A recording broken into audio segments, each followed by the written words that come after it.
All right, so it is that time of year when we are considering different curriculum pieces for next year. All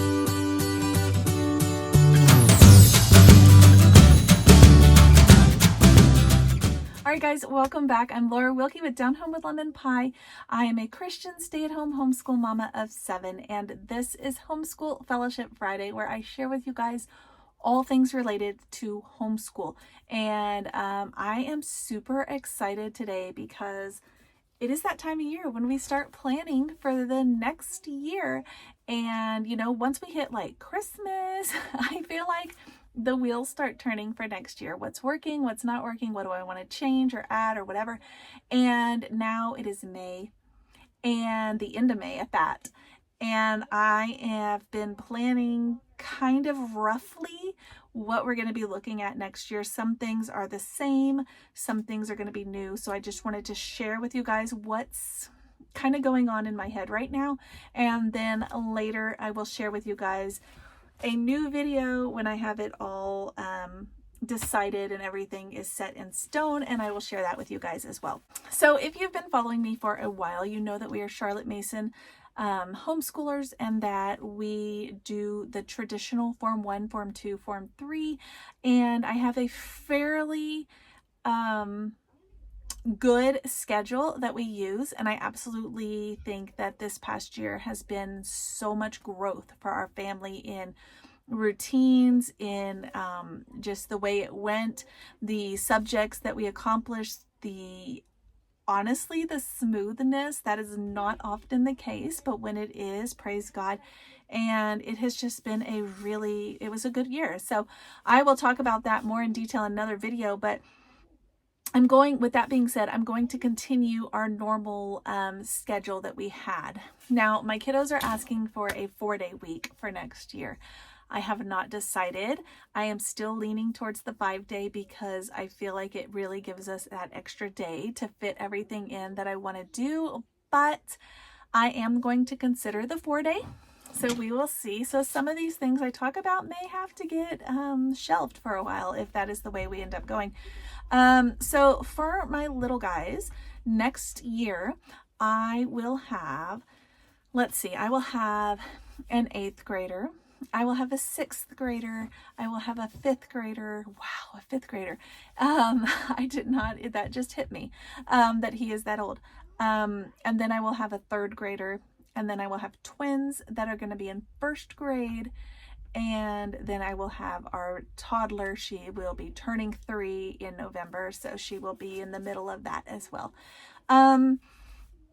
So with that being said, my Form 1 kiddos, what am I going to do? So we have just been I'll start with my kindergartners. We have just been using really basic teaching methods I've been using things that I've printed offline, things I've gotten at the dollar store. I don't have a curriculum for the little ones because you don't need one. You don't. So we, however, have been given many versions of Explode the Code, and we have used Explode the Code in the past, and I have really enjoyed it. And so with my twins that are going to go into 1st grade, actually we've already started it. We are going to be cruising right into Explode the Code. I'm actually super excited for this because I think it's going to be such an easy transition for them, because they have already started, like I said, the kind of early ones that are, I think it's called Before the Code, maybe. I might be wrong. And anyway, we are going to continue with that, and I'm excited for them. In addition to that, then I don't do a whole lot with these little guys. I just do I do some sort of literature study. I do like a phonics thing and a math thing, really, and a little bit of handwriting, but usually that's incorporated into one of these others. And so anyway, so for math, we'll probably just do basic addition and subtraction, practicing patterns, those kinds of things. So there won't be a whole lot for that. Although I do have and love the Anno's math books, so I may pull those out if I can find them. And then this is something I have wanted to do for so long.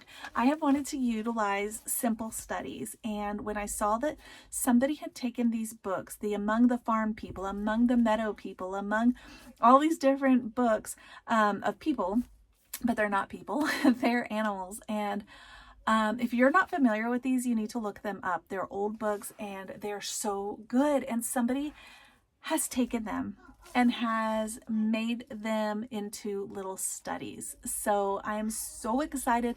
I am actually going to be doing one this summer, and I will talk to you guys. And then we're going to continue.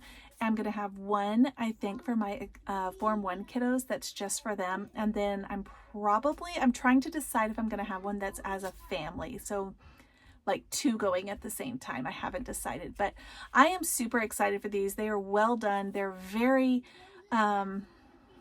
thorough.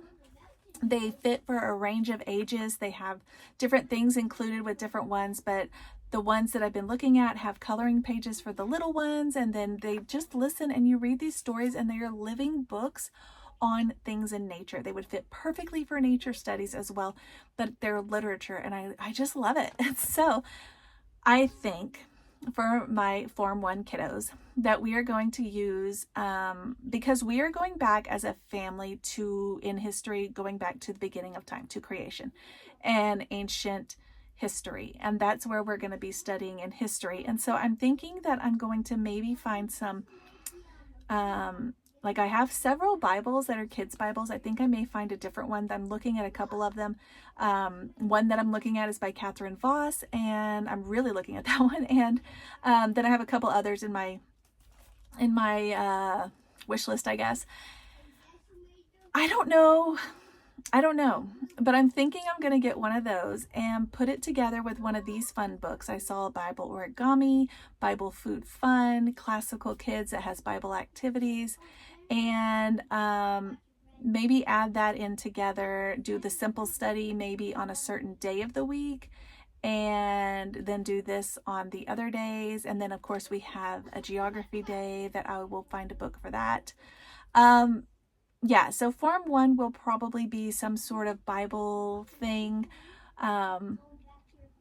Yeah, like 3 of the days of the 5, and then a geography day, and then the simple study, nature study day.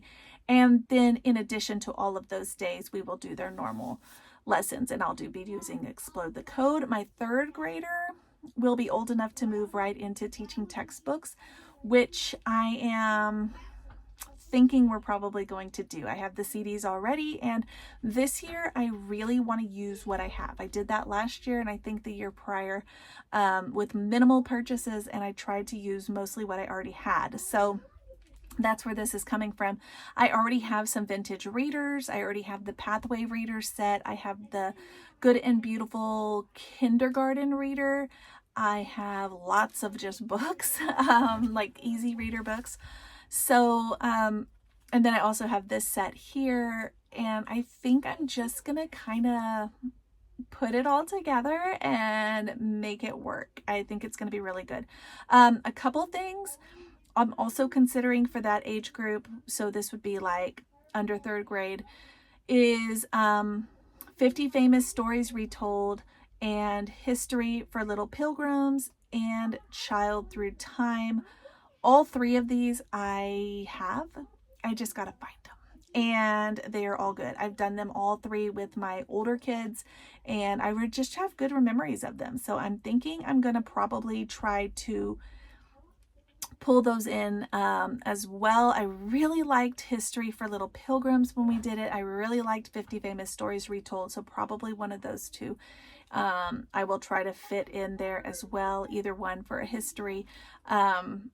Yeah, I haven't, like I said, this is like a rough video. I have not cemented anything at all. So that basically covers probably my 3rd grader as well. I think I'm probably going to keep him in that age range as well. I don't know. I might move him up to the Form 2. I don't know yet. But that covers all of those guys. Yeah, so getting into my next 3, my older 3, what are we going to do? So I don't know. I'm probably going to continue teaching textbooks. I'm on the fence. I haven't decided. We love it so much. But my oldest has expressed an interest to wanting to try something else. So we found at a store recently the Saxon 7-8, and she has started using that because she finished her year of teaching textbooks and wanted to try this.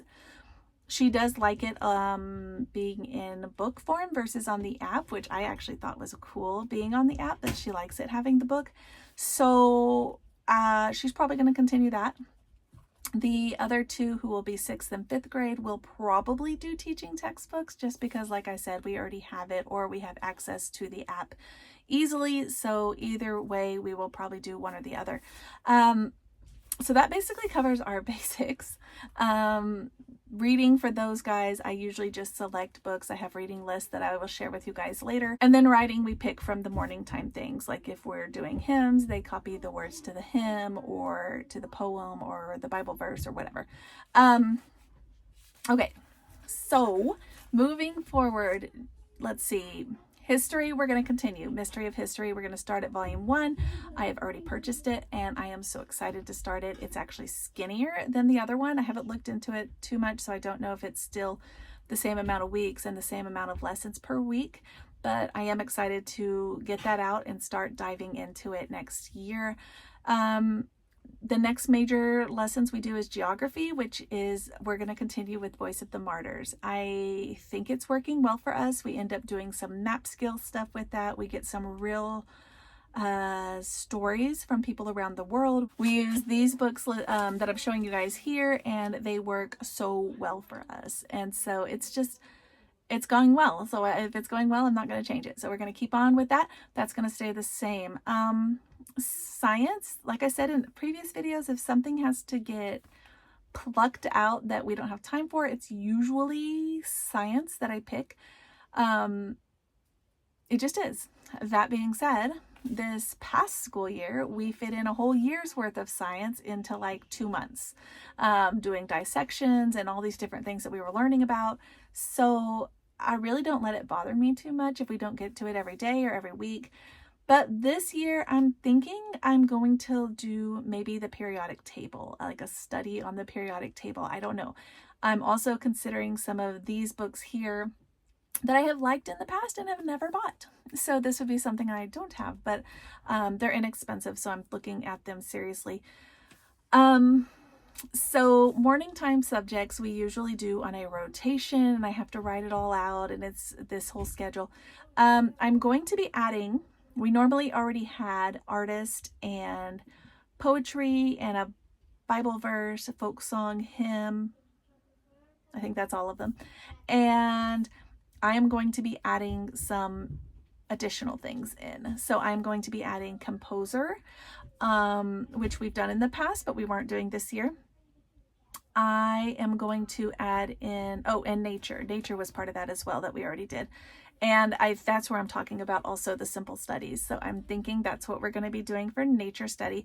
The simple studies, because I've looked at them several times. I've looked at them for years, and I just really like them. I really like them. In fact, I have a link below if you want to try them as well, because they're just worth it. They are worth it. So, yeah. But I think they even have the books that you can access for free. I'll do a whole nother video going into more detail on that as well. But something that we had done for a while, and I felt like it wasn't benefiting us, so I pulled it out, and now the kids are asking if we can do it again, is Latin. We had done Latin when they were little. My oldest two were little, like, oh gosh, like 3rd grade, 2nd grade, somewhere in there. And we did Prima Latina, and I just felt like maybe it was just too much work or something. So I stopped doing it. And now that we aren't doing it, they are asking for it. So trust the process. But it is, I'm thinking if I can locate it in storage, it's in storage right now. So if I can locate it, we will add that in as well. And it's a good time to start it because we're going to be in ancient history. I think that it's just a good time. Okay, a couple other things that we have never before done, and I am considering adding, are Plutarch and Shakespeare. I have never done these before in the past with the kiddos. My oldest has read some Shakespeare stories on her own, but as a family, as a study, as a lesson, I have never added them into our homeschool. And we have been getting more and more towards Ambleside over the past couple years, and they do that in those. And Charlotte Mason does that and talked about it. And so I'm thinking I'm going to try to add those back in, or not back in, we haven't done them yet, but add those into our studies. And I even saw a fun, so the history this past year was 3 lessons a week. So if you look at that, it's like 3 days, and then we did geography one day, and that leaves one day. And so I'm thinking that last day will be Plutarch and Shakespeare together, and that'll be like our focus. I think doing it that way will make it less of a hassle, like it has its own place. It's not something I'm just trying to squeeze in, and it will, you know, we had what we had in that section of that 5th day was an American history study, which we always pushed aside because we have already learned so much about American history. So I'm going to replace that with Plutarch and Shakespeare on that day, whatever day I pick. I don't know. It'll probably be Thursday, or I don't know. But we're going to replace that. And that'll be our study for that day. So see, that has to be a 5-day week. Yeah. I think we're going to have to stick to our 5-day week. I don't know. I might shuffle it around and squeeze it all into 4 days. I don't know. We'll have to see. But I feel like that would just be like 4 days that are longer than they want, because I really like that we're done at lunchtime and we're done with all our lessons, and I can make lunch and know that we're done. I don't want to really have to start and say, okay, let's have lunch and now we're going to finish. I really want to just be done. And so that's why I have the 5 days. But anyway, that gives you kind of, I hope, a rough idea of where we're going next year. Ancient history, the Voice of the Martyrs, we're going to continue. I'm going to add in Bible fun and some little history for the little ones in Form 1, Explode the Code, which we've done and loved in the past, teaching textbooks probably for math, yeah, and definitely simple studies for nature, probably with my Form 1 and my older kiddos as well, probably 2 going on at the same time. Yeah, if I can squeeze all that in. And then, like I said, we're going to do a simple studies this summer anyway, so you will see lots and lots about simple studies. But I am just so excited. I've been watching them for years. I've been watching their creation, and yeah, I'm just really excited about their program. So I'm excited to share that with you guys as well. And like I said, in the link of this video is a link that you can click and go over there if you want to purchase your own lessons through simple studies as well for nature studies. So that's what we're going to do. All right, guys, that basically wraps up this video. I know it was a little bit crazy, but see, my paper here is a little crazy as well. So it's all over the map, like my brain is right now, because it's the end of school year, but I am starting to plan for the next school year. So I am excited for that. All right, guys, I will catch you next time.